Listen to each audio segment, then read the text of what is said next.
Hi, I'm Dylan Taylor, Chairman and CEO of Voyager Space Holdings. I'm Ken Eppins, founder and CEO of Orbit Guardians. Hi, I'm Raphael Rodkin, founder of E2MC Space Ventures. And I listen to the Cold Star Project. And I listen to the Cold Star Project. And I listen to the Cold Star Project. This show is for entertainment purposes only and is not what is termed professional advice. The Cold Star Project is proudly presented by the Operational Excellence Society. Cold Star Tech is a supporter of the OPEX Society, and Jason Kanigan is a member of its board of advisors. Talk with us at Cold Star Tech to find out what we can achieve together with your Lean Six Sigma or Operational Excellence programs. And check out opexsociety.org to learn more. My guest today is Dr. Bill Conley. He got his Bachelor of Science in Mechanical Engineering and then his Doctorate of Philosophy in Mechanical Engineering also from Purdue, and went to the United States Navy, where he was an engineer for 4 years. Then he moved on to a very interesting position at DARPA, where he was a program manager. And as you know, it's a 2-year thing. And then he moved on to become something where I noticed him. He was the title is Senior Executive Director, Electronic Warfare at the United States Department of Defense. Basically, he was in the Department of Defense and the guy to talk about regarding electronic warfare. He did that for 4 years. Following that, he did some interviews, and where I noticed him was in a long-form content. I watch a lot of long-form videos, right, in the hopes of getting a nugget or two. So Bill was talking at the Mitchell Institute, and that's a great channel on YouTube. If you're into this kind of thing, you should check that out. And what he mentioned that really made me sit up and take notice was that the United States had done nothing, from his perspective, in terms of improving electronic warfare technology in the last 20 years. That got my attention, and I really wanted to connect with this guy. So in the meantime, he had left the Department of Defense and gone into private industry. He's now the Chief Technology Officer and a Senior Vice President at Mercury Systems. And so I had to kind of find him, Jason Kanigan. So we connected about a year ago on LinkedIn, but then never really had the chance to speak. And fortunately, an opportunity came up where I was able to speak with him, and it was pretty much a good meeting of the minds at first sight. One of the things that, again, jumped out at me was Bill's bringing up a topic that we're going to look at today that just, it floored me, because this is a conversation that I can't have with many people. You have to know a lot about history, you have to be thinking, you have to understand geopolitics, you have to be looking ahead. And so I was just totally stoked when he brought up this topic on his own. Delighted. So we're going to talk today about the similarities and differences between what's called the Concert of Europe, as we're going through the 1800s and into the early 1900s, and especially as the conflict, which we call the First World War, was coming, and the ways of deterrence and communication that they had, and comparing and contrasting with what's going on today between the United States and China, and what we can glean from that. So this is going to be a very exciting conversation if you're interested in geopolitics and the future of the world and whether we're going to all blow each other up or not, okay? So join us. This is really great. Bill, welcome. Let's begin with effective communication, I think. How do we know the other side actually heard what we said, or how do we know that what we're communicating is what we want them to receive? Yep. So Jason, a phenomenal way to start the conversation, right? And it's interesting because you and I are sitting here having a communication right now, ideally effective, and ideally for everyone that has the chance to join and watch as well, that they also find it effective. What's interesting about communication is it's something that all of us understand, and yet it is simultaneously something we very infrequently really spend the time on to go, is the message I thought I delivered actually what the other person heard?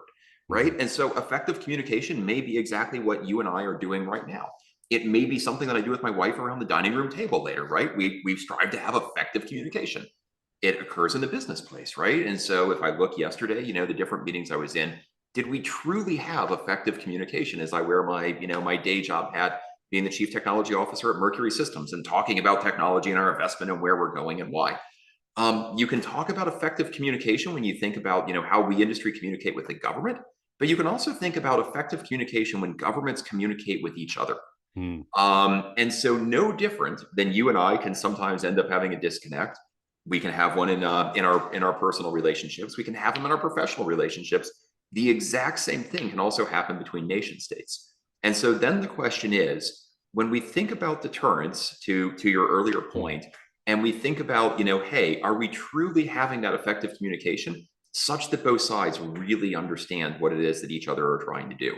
And so my hope is over the hour that we spend together, right, that A, we have effective communication, but B, that overall how we think about deterrence, how we think about, geopolitical history and the balance of power over a century, that we also think about what it means to have an effective communication in that regard too. Excellent.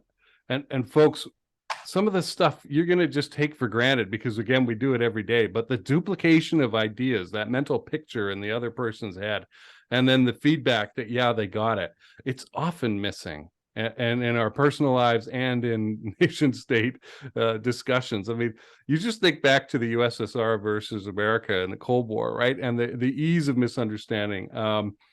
And this goes back again to World War I as well. Barbara Tuchman wrote The Guns of August with the thesis. The whole central point was about misunderstandings leading to conflict and potentially unnecessary conflict, right? Which is a concern to me. I don't want any of us going to war for not the right reasons. That's a real problem, and it can happen. Typically what we've seen is it's very easy to assume the nature of other nation states and what they want. And we really don't know for sure. We're wrong a lot. I think that's something that I'd like to put out there at the start of all this, is that we're wrong a lot more than we think. So let's go back. We've had these balloons, UFOs, things from China potentially, right, getting shot down in the last few weeks. That is a form of communication as well. I think of President Kennedy isolating Cuba and going back to the movie 13 Days, which was quite historically accurate. Admiral Anderson being shouted at by the Secretary of Defense.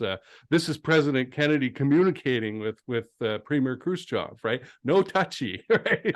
Get this out of here. So tell us a little bit about your thoughts about the Chinese balloon that was shot down and how that works in communication. No, it's a very interesting, right? I think if we step away from kind of the raw emotion of the concept of having our airspace be penetrated by another nation, and what does this mean and what are they trying to do, and I'm sure sitting here in this forum, there's what we can say. I'm confident that there's a whole bunch of stuff behind some big thick green doors that reasonably gets pretty interesting to get to know as well.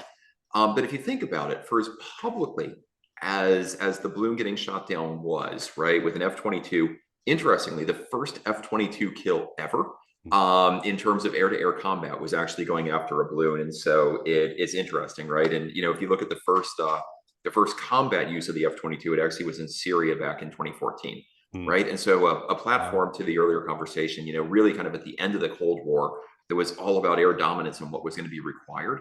How and when and why does it get used much later? A couple decades later, but what is the logic behind that?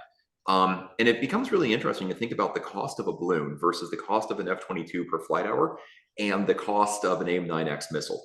Right. And you can think through, hey, balloons generally run at higher altitude, what aircraft can get up there, therefore what aircraft can take the shot.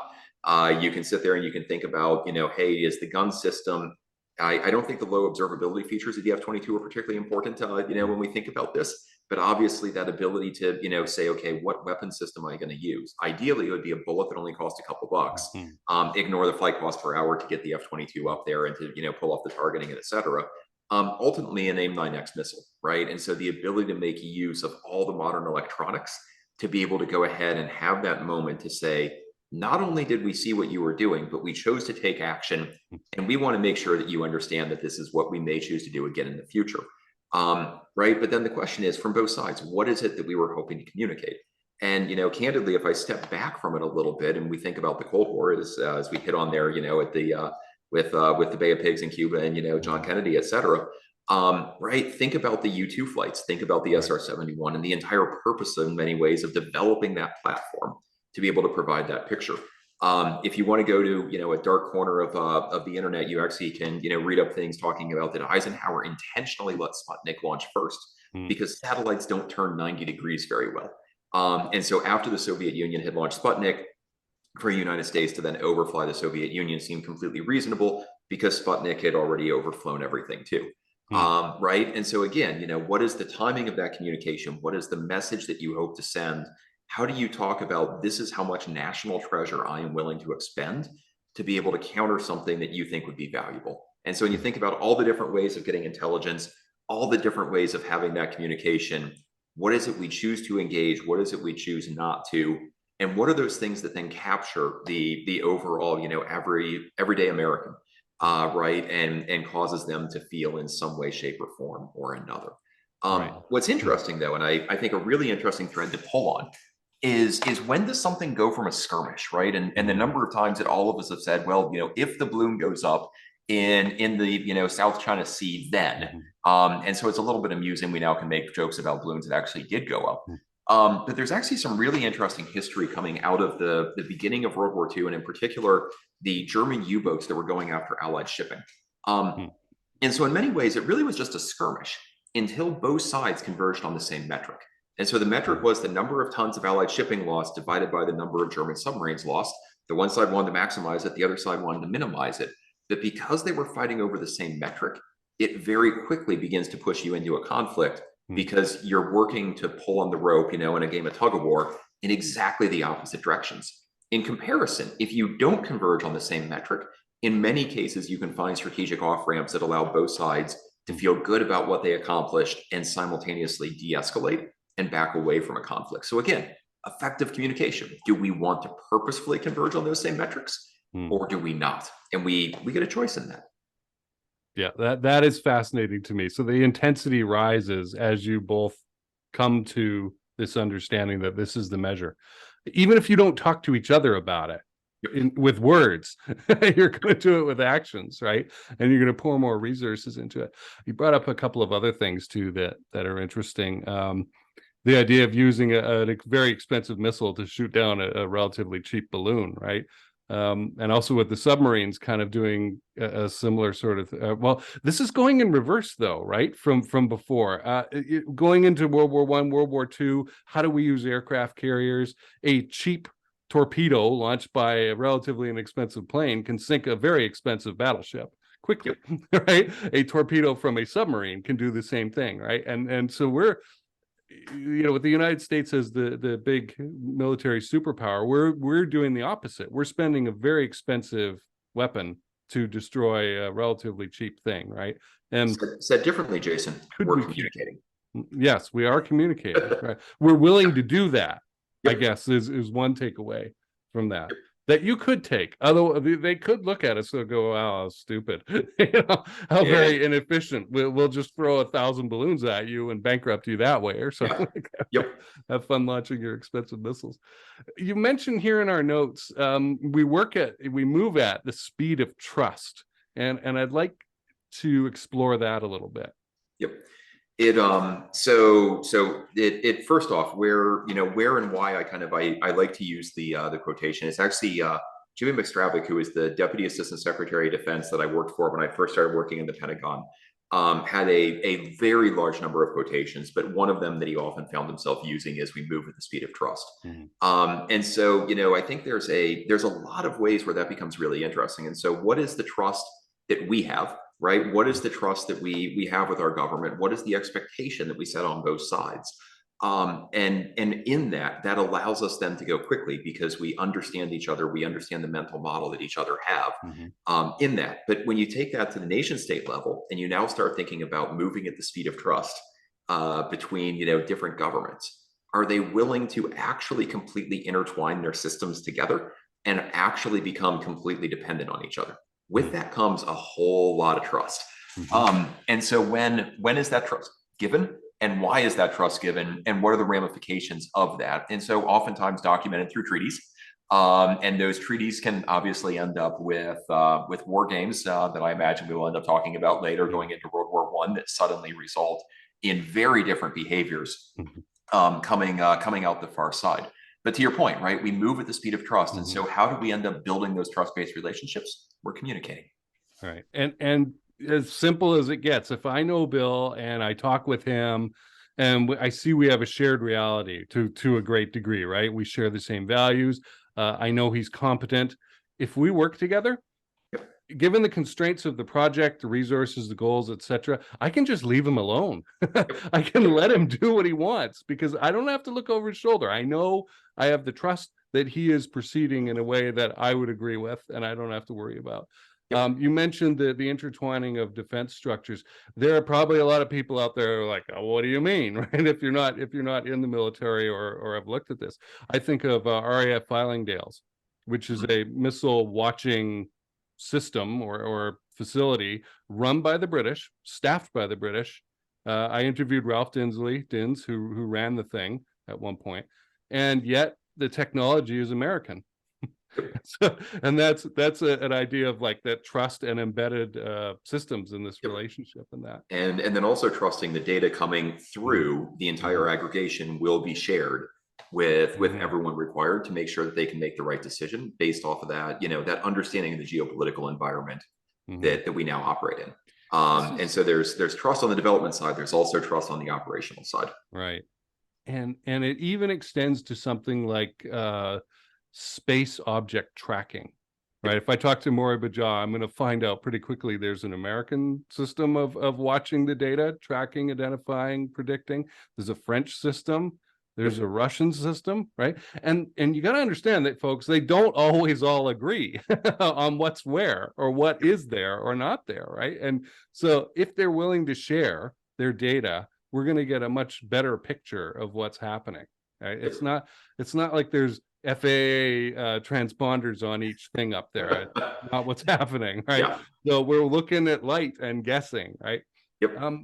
And everyone's looking at different points in time as well, and based off of what they observe. And so it's fascinating, the amount of it, which is, this is what I observed, therefore I believe this is what's going to happen in the future. And so we at all levels of our life, we're pretty comfortable trying to make those predictions. And again, the number of times that I predict that someone understands exactly what it is that I said, not going back and confirming that. And so similarly with space debris, there's a lot of things up there that you go, hey, it should behave like this, but does it always?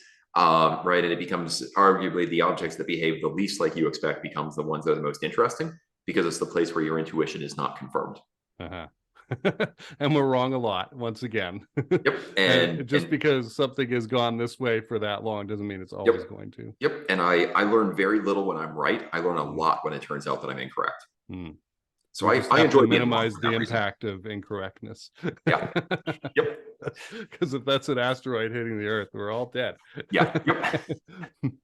Let's talk about the problem-solving methods available from that diplomatic process, the Concert of Europe of the 1800s, which came after the Napoleonic era, when they did not want one power dominating the continent.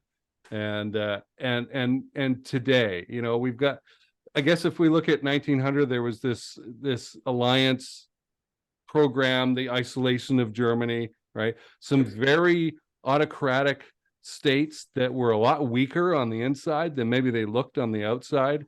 Russia was very ready to fall apart. Germany was not as secure and a relatively new nation. It was nowhere near as strong internally as people thought.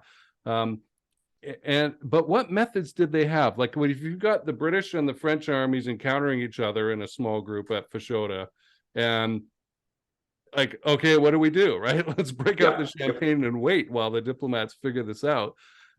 Versus today, and we've got the United Nations and other methods. What problem-solving methods do we have? How do they compare, contrast?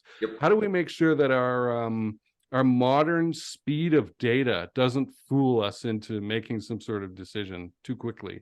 Yep. So I think I'm going to back up. I'm going to take the question maybe in a slightly different direction. Okay. That I hope sequentially helps everyone else that's listening to us as we go through.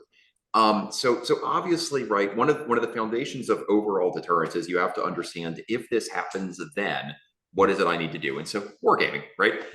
Which is easy to say, and then you go, well, what does it really mean? And so if you look at all of the war games going into World War I, they basically said whoever moves first will end up with an advantage. And everybody said, but to move is crazy, so never move. But if you think someone else is moving, you must immediately mobilize. And break glass here in case of war and use this plan. And the plan basically said, however quickly you can get to the front, this is what is going to make the difference. Ultimately, what did that lead us to? It led us into the trenches of World War I, and very little motion in many ways, right, for nearly the entire duration of the war. What was interesting about wargaming is all of those war games have assumptions, and some of those assumptions are going to be correct, and several of those assumptions will most likely not be. Right? And so the assumptions that go into a conflict the day after the previous one ends, you feel pretty good about, because you actually know, what is the equipment that is available and how is it going to be used, and what are the tactics, and, what are the exchange ratios, and how capable is this missile or that missile or, platform, whatever it may be. How survivable is a battleship or an aircraft carrier or any other platform that is out there.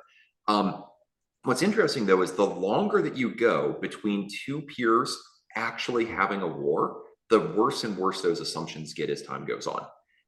And so what's interesting when you look into the buildup into World War I is the previous true peer-on-peer conflict of real duration was actually the American Civil War.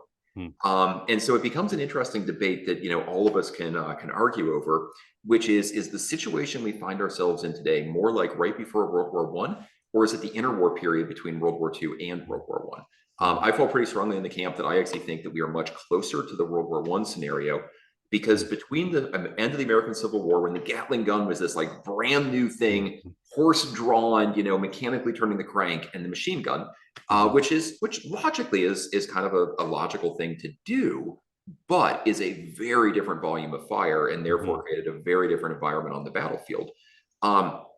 What is it we have today? We have low observable, stealth aircraft. We have much more capable guided munitions. We have a lot more data links. We have the entire kind of, hey, what does it mean to fight a war under informationalized conditions? On the that's the Chinese language way of describing it, roughly translated. On the American side, we would say JADC2, right? And so, when we have all of these new conflicts, but an expectation of everything in our world being densely connected, right? As we both have our cell phones in front of us and the ability to globally dial anyone and just immediately go ahead and have that conversation. I have a hunch today that there are some really bad assumptions that lead us to believe if this occurs, then this is the right thing to do. And the reality is many of those assumptions are correct, and we don't know which ones are wrong. And unfortunately, the only way to really prove that is to end up in some sort of crucible of conflict, which is, forces some part of that to get played out. Going back to World War I, it was the Russo-Japanese War of 1904 into 1905 that I think in many ways, kind of emboldened Japan over the next, the next 4 or 5 decades in terms of what they were capable of, but also just the amount of it that is geography that plays into it. The length of time it took for the Russians to be able to move ships, to be able to do what they thought they needed to accomplish, and ultimately didn't play out well for them, but that's a different can of worms, right? And so the length of time required, geography is still a thing. Moving fleets still takes a lot of time. And so with that in mind, right, on the historical battlefield, you can decide that you're going to just give the diplomats a little bit of time to go ahead and figure out what it is that's going on. I think the challenge is when all of the military wargaming says whoever moves first fastest most likely gets an advantage. And so going back to space and debris tracking in space, is it a first mover advantage in space? Is it a first mover advantage in the ocean? Is it a first mover advantage, going after airfields? Where does someone believe that having that first move is advantageous, and they therefore don't choose to give any of the other diplomatic forums the ability to go ahead and kind of say, let's stop.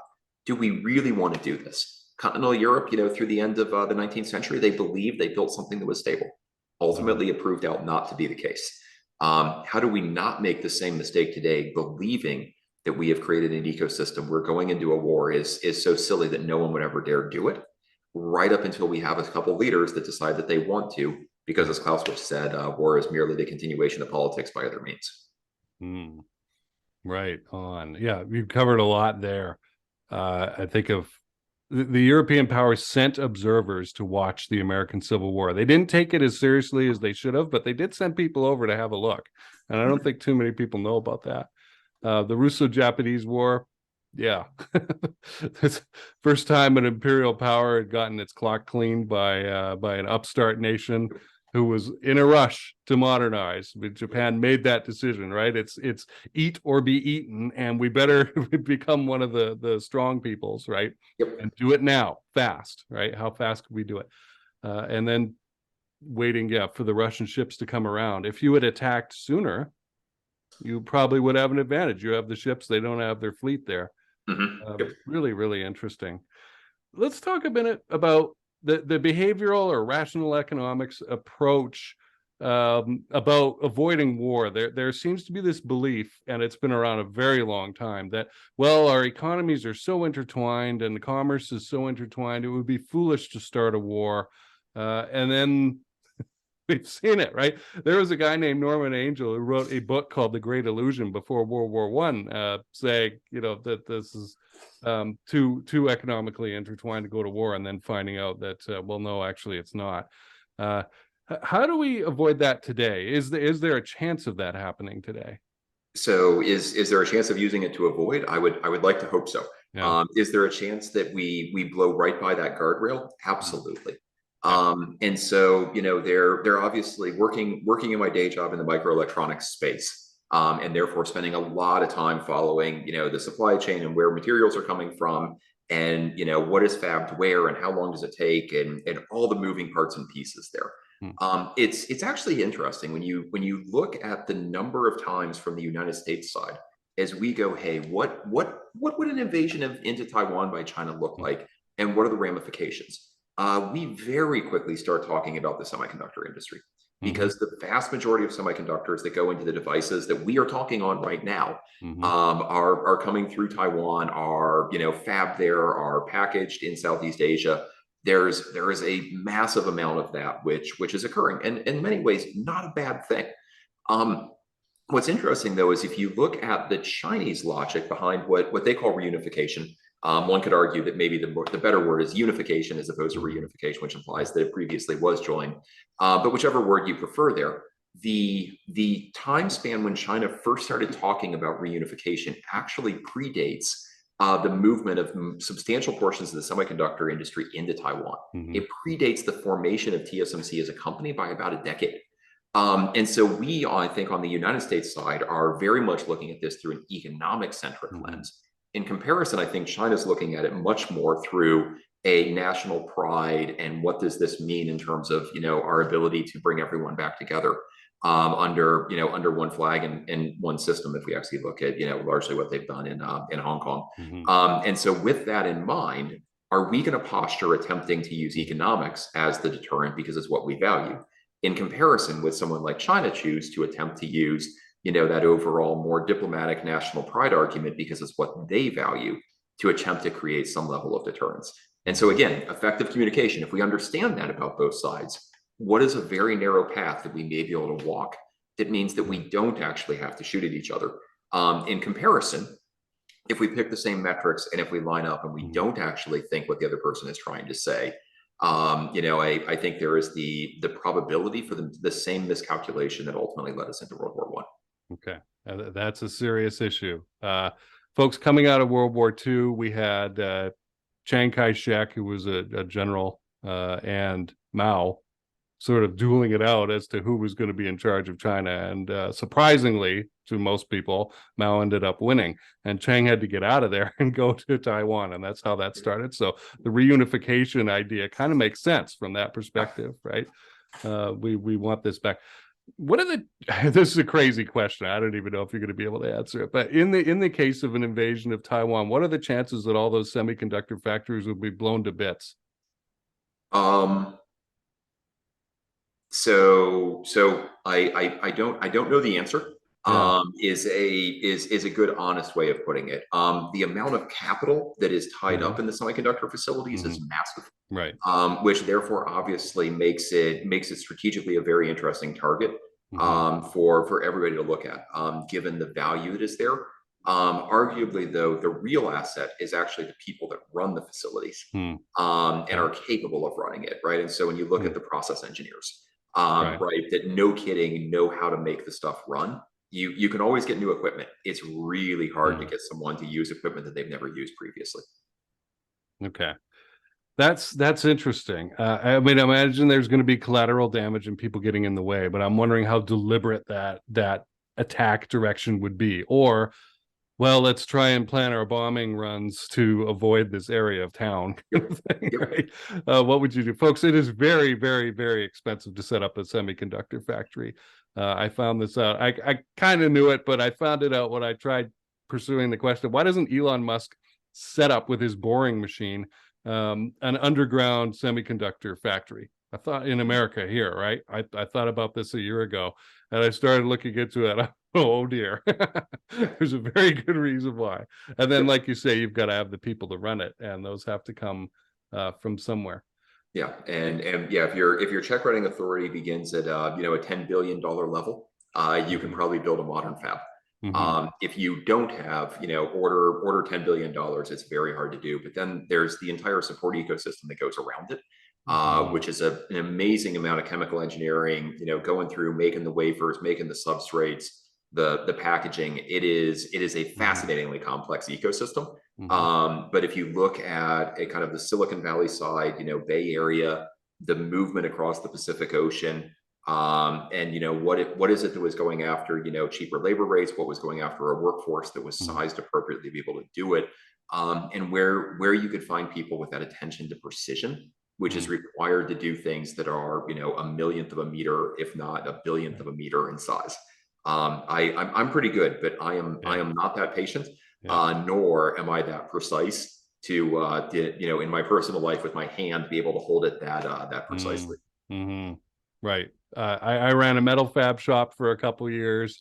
I can see a 32nd of an inch with my eye just looking at things, and when something's bent or out of shape, other people can't see it, like a railing or something, but I see it. It's like, nope. But we had a machine shop across the street.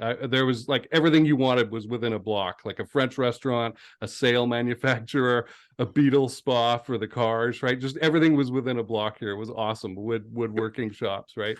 And we had this machine shop across the street, and I went to Fred, who was this South African machinist, and I'm like, Fred, how do you even see that thousandth of an inch, right? And he's like, well, you'd be trained to see it if you worked here long enough, so it's possible. But the holding of the hand, that's a different thing entirely.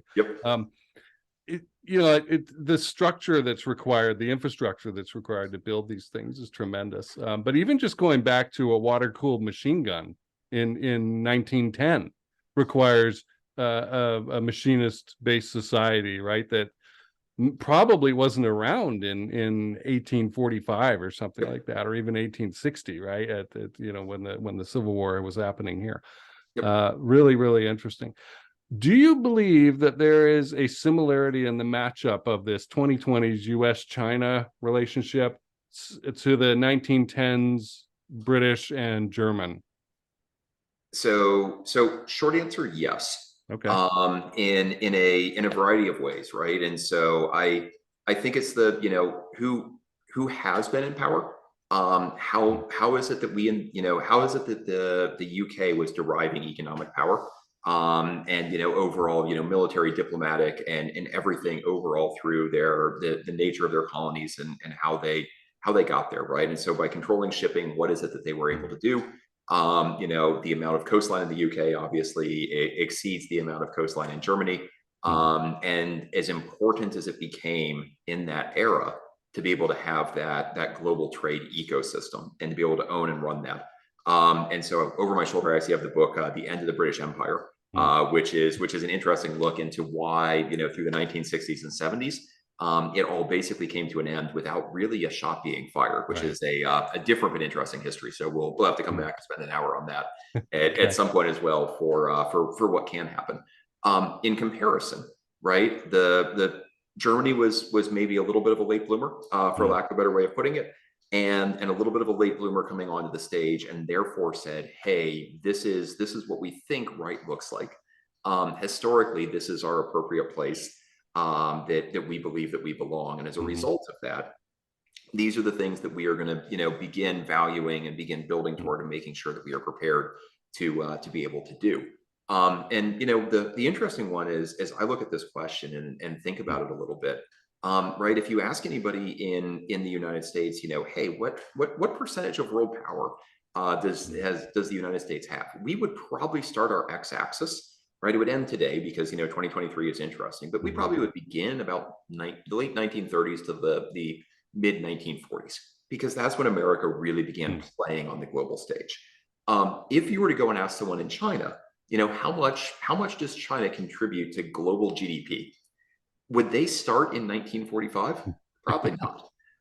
Right? Would they, when would they start? Right. And so I think everyone tends to like to start from a position when they were in relative, a dominance, kind of position. And so would someone in China actually start 2,000 to 3,000 years ago and say, this is the role of China, looking across global production.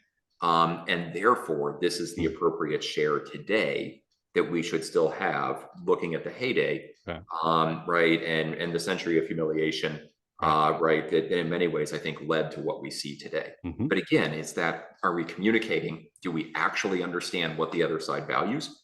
And are we therefore finding ways that provide those off ramps that don't require us to line up at the OK Corral at noon tomorrow?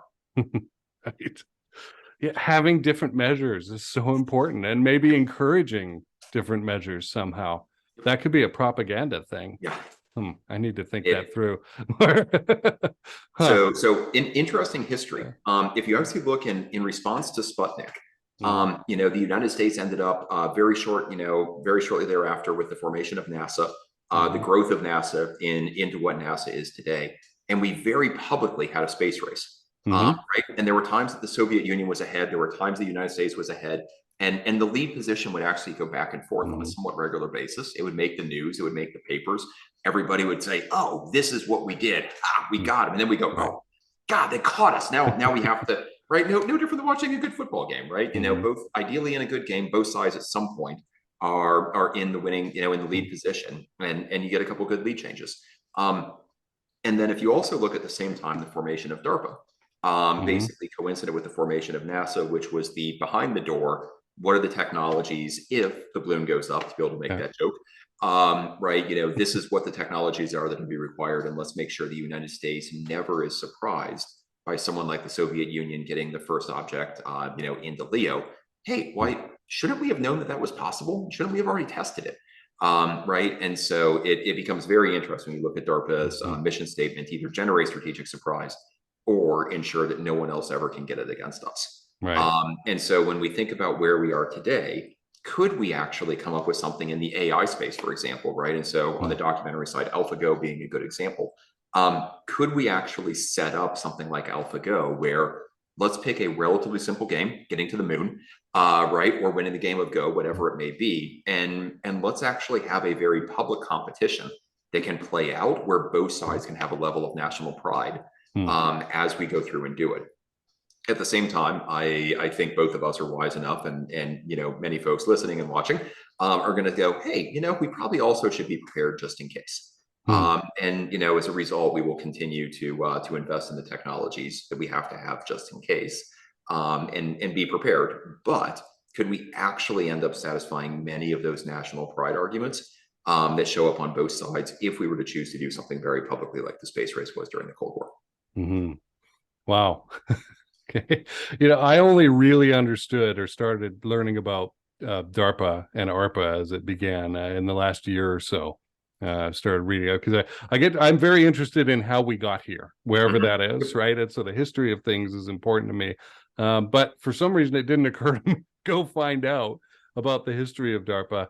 And it's so intertwined post World War II with like who we are as Americans, and the struggles that those scientists had were the same ethical things that we ended up struggling with a little later, and our technology, it really is derived from that group. There's a direct correlation. It's not like commercial industry went aside and invented something, and then it came out. No, it's like it got invented through DARPA first, basically, and then the ARPANET, the internet, is working out very well for us now today. It is, where we can do this, geographically distributed to make sure that we do.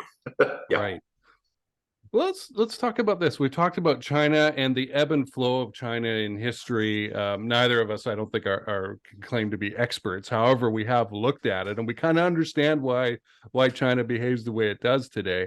A couple hundred years ago, there was a thing called the Opium Wars, and people went over to grab pieces of China. It was called the watermelon ripe for splitting. You may have heard that in high school history or something like that, right? And so if you've been knocked down and beat up and mugged in the street, maybe when you get up again, you might want to go around being a little tougher, right? And say a few things to a few people to make them leave you alone. And so I get that part. Some of the values are not quite in line with ours, right? And that I can't agree with. But the history and the ebb and flow. As a nation's capabilities increase, their ambitions go up also, right? And this is a problem with communication and understanding, I believe, too, right? And as a strategist, there's that Jerry Purnell book, The Mote in God's Eye. I don't know if you've read that one, but they have it's a great first encounter of alien life, and they're basically nasty teddy bears. With some wonderful, like, oh gosh, if we let them, they will beat us. And there's like a commander that's in the back, basically, with a big warship, and he's not really interfering very much with the interaction, but he's like, look, I can't behave or take action or think based on what they are doing. I have to do it from the capabilities of what they could do, what they are capable of doing, and maybe I got to blow them up, right? At this point, these ambitions I've seen through history often end up around this idea of autarky, which is economic self-sufficiency, right? That's what Hitler ultimately wanted. And he wasn't an original in coming up with that. The German chancellor in World War I wanted the same thing. They wanted like a Dutch, French, German economic zone, basically, right? So along with that goal, when you've got an old empire and a new commercial, I froze there for a second. Okay. A new commercial entity pushing up against an old empire, and that often leads to war. And I wonder if we're close to experiencing another outbreak like that today. So that's an open-ended question. Are we? I would argue at some level we are nearly always continuously at risk of that occurring, right? I think the interesting part and kind of implicit in the question. So if we look across so-called dime fills, so diplomatic, information, military, economic, financial, intelligence, legal. So 7 levers of international power. The question kind of intrinsically focuses on the economic side of it. But there's 6 other levers that are also out there that I think we simultaneously have to consider. Because each of them will also end up getting some level of a vote as we go through. Break, the longer I think a society stays in a time of relative peace, and the more equipment and material and et cetera that gets accumulated, the war games and the assumptions tend to say we're making the right decisions. And you then feel really confident in your strategy, which also can make you a little bit big for your britches.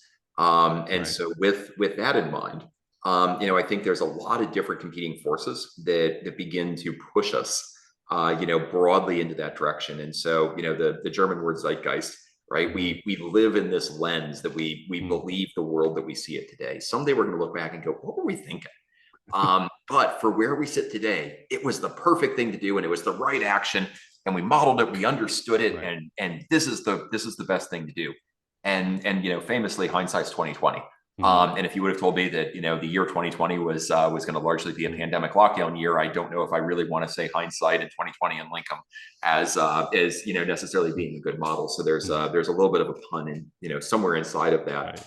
Right. But right, I think the question that you pose, right, the longer that everybody continues accumulating, and that desire for either, hey, the independence of your governing system, the independence of your economy, the independence of your military, of your financial system, of your legal system, the ability to do something in the way that you desire or want. In many ways, I think it's a rational thing for someone to desire. But the reality is we oftentimes end up actually advancing faster and getting a lot more done that adds value when we actually are dependent on each other. So it's an interesting human juxtaposition. Okay. Hmm. I handed you a lot there to think about there. Yeah. Yeah. Yeah. Wow. And there's so many pieces to this puzzle, right? Is there a way of deterring? We come back to deterrence, right?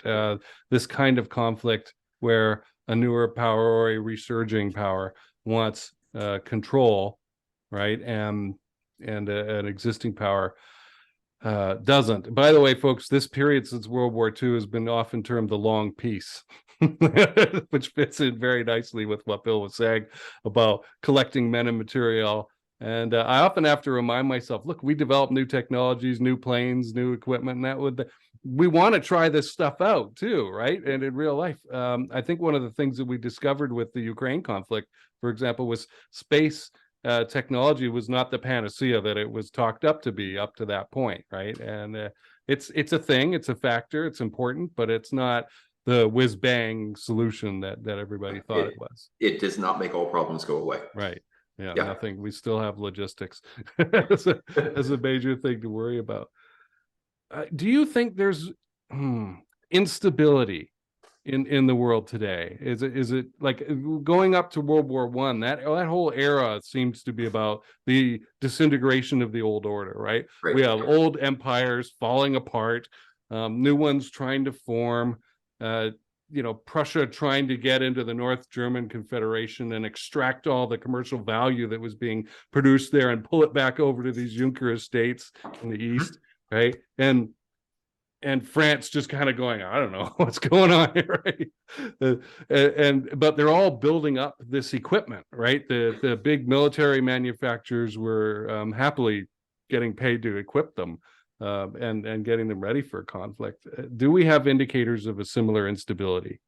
So I would say yes, and I actually think it's much deeper in our society than any of the examples you just gave. Okay. So using the Thomas Kuhn definition of the word paradigm, which really is the mental model that we have for the world, right? And so if you believe the world is flat, you cannot simultaneously believe it is round. And over time, society will make transitions into whatever that new way of thinking is. Kuhn wrote about it through the lens of scientific advancement and the overall, how long will a scientific theory stay valid before we have to go to the next one? And what is the substantial increase in understanding that comes with each of those paradigm changes? And so using kind of that term very strictly, I actually believe that we are seeing the cracks in postmodernism, and we are seeing the cracks in postmodern thinking. And so that is the part, I think, when you ask about, what are the cracks in the foundation, and what do those mean? It actually, in my opinion, is the overall, postmodern zeitgeist that we live in, and we believe is accurate because we don't know what model comes next, and it makes pretty good sense. But what is there that ends up occurring next, and how do we get there? And so with that in mind, if you actually look in many cases, the movement of, what's happening in art, in literature, in science, in, industry, in warfare, we end up going through some period of transformation where we go to whatever the next era is. And so would we, for example, have had postmodernism if not for World War II? Would we have entered into, kind of the modern era if not for the failing of kind of the legacy system at the end of the 19th century and without having gone through World War I? And then I think it's a different but interesting question to say, what does it take to actually lead through one of these changes? And how do we get there to the other side? But yeah, so I actually think that the cracks are much deeper than just a little bit of order here and a little bit of structure there.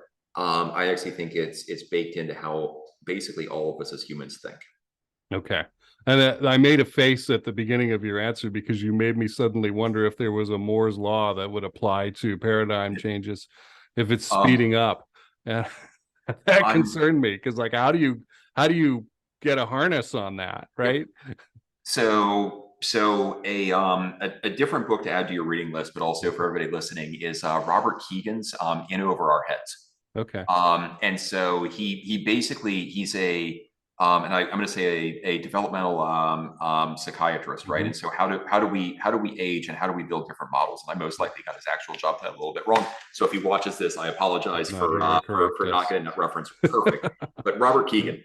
And so it is a look at the models we build for ourselves and the world around us and the societies around us. And he basically argues, with the book title "In Over Our Heads," that we have too few people that have built a mental model that actually allows us to operate society at the scale that it now operates at. Which is a little bit of a, take a deep breath and contemplate that one for a minute. And what does that mean? But arguably, the way that we get people to build a new and different mental model is through that crucible of change. Right. And the entire study of change management in general, we don't like change. But there are points in time where we actually go through really, really big changes in the grand scheme very, very quickly. And we come out the other side, and as a generalization, we're okay on the other side. Right. As long as you're not in Nagasaki, You're okay. Yeah. All right. And folks, if you want a kind of a quick visualization of this sort of paradigm shift, I want you to think of like a biplane, a World War I biplane, which they were still using into the 30s on aircraft carriers, right? And then contrast that, say from 1941 to 1945 with a B-29 bomber, which looks an awful lot like a modern bomber, right? And now we're actually shifting beyond that. So that could be a mental picture that could help define this shift, because it's stuck that way for a long time, right? The B-52 sort of shape, right? Which we're still using today. That probably is just too expensive to replace right now, although we've got the B2s and the new one that they're working on online as well. Exactly. Okay. Wow. Well, I think we've covered a lot. Hopefully we didn't just confuse the heck out of everybody, but I think the big takeaways about the paradigm shifts, the convergence on measures being an intensifier of conflict. There's a note here that I wanted to mention about the Russo-Japanese war here. You've got 2 bullet points there. 12 battleships lost and 100,000 to 200,000 people died. Is that correct? In 1904 and 1905. And when you think about what we learned about in our history books, it generally doesn't make it into from a United States history. And how we think about world history, that doesn't even make it into the list. Right. And so our history of conflict is, Civil War to World War I to World War II, Korea, Vietnam, etc. And so it is a scale that candidly, I don't think that we are particularly well prepared to think about. That when we look at Ukraine today, what is it we're seeing in Ukraine today? Probably, I bet you numbers that would not feel unsimilar to that. And so then I think the question is, what are those lessons we need to learn? And if we keep an eye on all of the different assumptions that are getting pressure tested, what is working out as expected, what is not working out as expected, and therefore what does or should the other side of this look like? Okay. And I'll remind people, just because a battle is popular in history does not mean it was decisive, and far fewer battles were decisive than you think. All right, Bill, thank you very much for doing this. I really look forward to having further conversations with you. There's a ton to learn.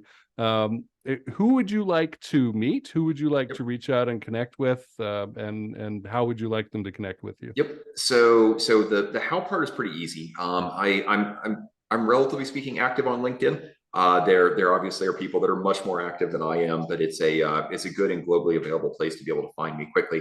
But the who part is arguably, I think, the piece that is the most interesting to me anyway, right? And so, wrapped up in that, there's a lot of us, I think, that are very comfortable inside of the world that we live in, and there's a relatively small handful of us that I think are trying to go, hey, what is it that's going to be important with the intersection of technology, military power, nation state power, economics, and all of that, and what does it look like in 10 to 20 years in the future?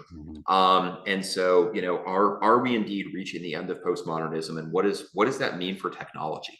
Right, and how is ChatGPT and AI broadly, right, going to change the way that we interface with each other in the world? But what does that mean when someone can, actually run something through a translator and get closer to, capturing the same meaning? And so I think there's a lot there to unpack, but it's that fusion of, art, history, literature, warfare, technology, industry, and not just the history side of it, but what line, if we draw through it, and be it linear, be it exponential, be it whatever, what is it that we can begin to assert about society in the future? Okay, and I want to be one of those guys who helps steer the Except ship. you already have my email, so you really know where to find me. I feel it's safer with me trying to do something about it. Gosh, I want to leave our viewers with two ideas. One is Stephen Kotkin, who's a professor, and he's written a giant 3-volume thing on Stalin. But go on YouTube and search for him, and you can find him discussing the word Asia. And what does Asia mean conceptually? And that blew my mind, that one. I think that's probably the figure. Finish up with that. But the translation thing that you mentioned, it immediately made me think of Khrushchev. And he had a speech, and it was published, and millions of Americans read it. And the headline was like, "We will bury you." And years later, decades later, right, when he was gone even, but this had gotten into, again, the zeitgeist, right? The Russians are bad. They want to kill us all, this kind of thing, right? The translation was like, well, this was idiomatic, this phrase. He may have been trying to say, like, it's your funeral. Yeah. Yep. Big difference, right? In Yeah. intention and meaning. And we began talking about communication. You mentioned, I think quickly before we go, a term about the levers of power, and I'm going to go back and listen for that again. Dime fill. Where did that come from? Yeah, that dime fill. Yeah. So I don't know, but I became very familiar with it I'll Google in my years in government. Okay. And so with a little bit of Google searching, you should be able to pop it up. But it's diplomatic, information, military, economic. Originally it was dime, and then financial, intelligence, and legal got added, I don't know, 5 or 10 years ago. At least that's when I started pumping into it. And now that I've been out of government for a few years, there probably is some new letter that also pops up, right? But too often we focus on one of those levers without really thinking through the implications to all of the others. And so I'm an advocate for, let's think holistically about the problem, as opposed to, I have a hammer, therefore everything must be a nail, and therefore must be solved with military economics or military power, right? Intelligence is one that definitely should be added in there. I think of Kunaris messing with the Germans' intelligence of what the Soviets had, and underestimating by a ton how many tanks in the reports that he's telling the leadership the enemy has. And so they get into a fight. And Hitler actually said, if I had known how many tanks they had for real, I would have never started this. No idea. Wow. Well, thanks for doing this, Bill. It's been really great. Appreciate it, Jason. All right. My thanks to Bill Conley for joining us. If you want to connect with him, he is the Chief Technology Officer at Mercury Systems. Best way to get to him is through LinkedIn. Listen, if you're a defense contractor, business owner who's reached over $1 million in revenue, that shouldn't be too hard. You're probably worrying about a few things. First, growth and expansion. Unless you're 70 years old and you want to get out, we should probably talk then. If you want increased profitability, if you want to know more about delegation and team building, and if you've got a side project that you find is eating up more and more of your life, and you'd like to be doing that instead of spending all the time on your defense business. These are all things that we can help you with at Cold Start. I'm interested in talking with you if you have any of these issues. If you've got a to-do list as long as your arm and you're just not getting to it month after month, it keeps going by and you keep telling yourself you're going to get to it one day, just imagine how many screw-ups are in there, how much waste is in there, how much profit is being thrown away because those issues are not being handled. Sure, the business is going on, and businesses that are cash flow positive can eat a lot of mistakes. It's that simple. That's why a lot of marketing doesn't work for companies, but they still stay alive. It's because they're cash flow positive and they can just eat that expense. But is it smart? Is it good to be doing that? Listen, if you want a different way of looking at business, if you want to be able to spend your time and energy as a founder And I know there are a lot of you who started a business in your 50s and now it's 10 years later, and things are a lot more tiring now. Going to trade shows and just making the rounds and existing in the industry, right? And showing your face all the time is quite tiring. So if you want out of that, let's talk. You can go to coldstartech.com and book an appointment to speak with me, or you can just connect with me on LinkedIn. I'm Jason Kanigan, the host of the Cold Star Project and the founder of Cold Star Technologies. I'll see you soon.